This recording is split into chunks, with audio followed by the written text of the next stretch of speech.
Okay, video number 4. We're going to make this into a keychain. Just kind of rotating it around. Still got the boole in there. We've got our skull object. Okay. And this is actually pretty simple. You're going to take a cylinder, scale this down, E to move it up. I'm going to have it come out of the top. Okay, and I'm going to kind of build it up so it's intersecting the horns a little bit. So I don't mind that at all. Let's look and see what our cylinder width is. I'm going to even that out to 10, height of say 50. Okay, great. I'm going to come in and do a torus. Rotate that 90 degrees. There we go. T, scale it down. E, move it up. Okay. It's kind of odd. So I'm going to go T, scale it up. So it's bigger. E, move it up so it intersects. All a little odd there, so let's go down to 5. Let's do our torus. T, scale that down. Cylinder, E, move it down. Torus, move that down. That's looking a little better. Probably go, you could intersect it like that. Scale that up just a little bit. E. Alright.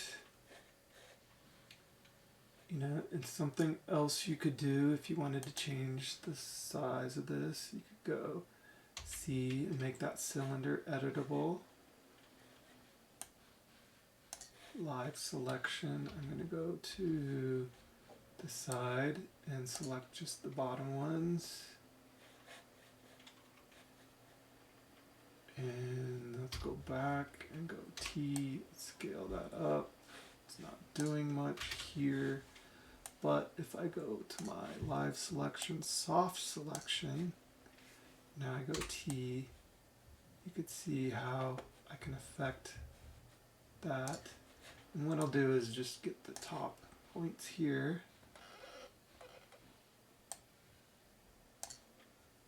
Go T. Influencing it way too much. I'm going to turn down my strength and then my radius so it's just affecting the ones on top.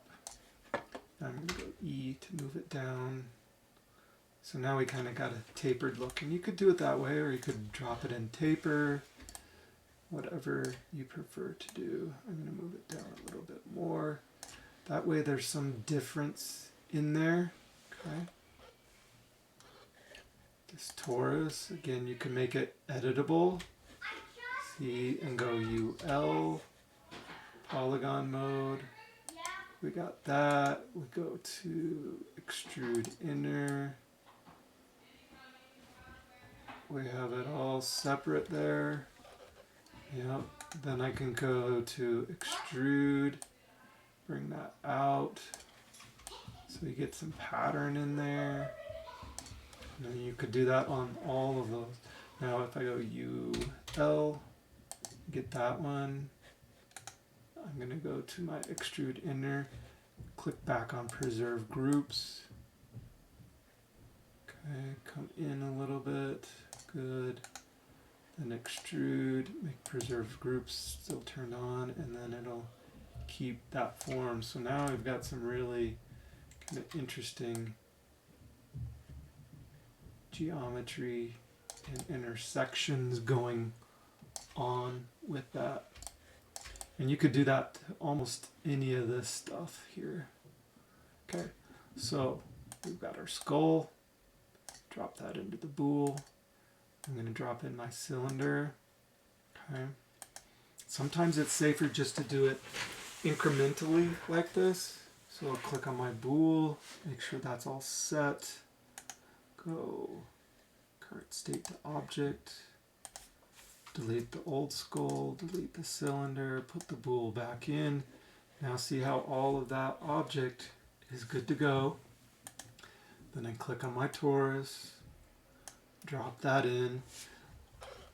I'm kind of looking at this geometry right here. There's a little bit of weird intersection. So I'm going to go to T, scale it up a little bit. It's still doing it. Well, that looks better. Good. Right, and again, click on that, Boole, right click, current state to object, delete my other ones. Now I have that. Now you see that kind of gradation change. That means my live selection is still set to soft selection. So I'll go back to normal. I can do Command A to select it all. And man, you could come in and really work on a lot of this. So, but I'm going to go File, Save Incremental. Okay. And then I'm going to go to File, Save Project As. I'm going to save it as Sugar Skull Ready to Print. I'm going to save that. I'm going to do a right click, go to triangulate, and because we're printing, you can add as many triangles as you want. Now see, as I do that, see what it does? It adds triangles almost everywhere, so it will really help print and make your object really nice and smooth, well, as smooth as it can get. I am worried a little bit about what's going to happen out here, but if that fails, I guess it's okay, right? But that's kind of the beauty of the 3D printing, is that we're going to get some interesting kind of situations happening with it.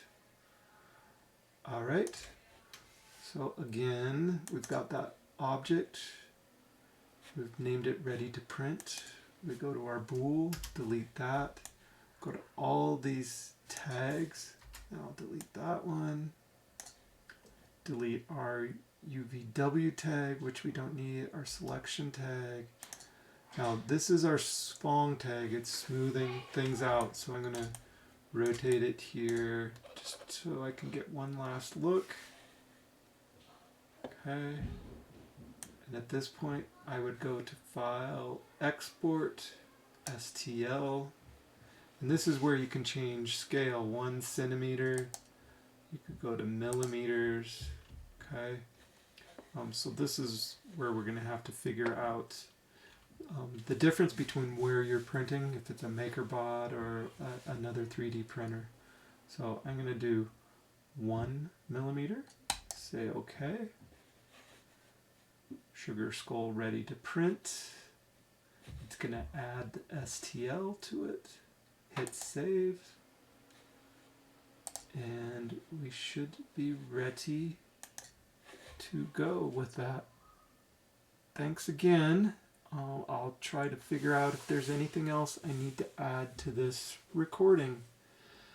If you guys think of anything, let me know. Thanks. Bye.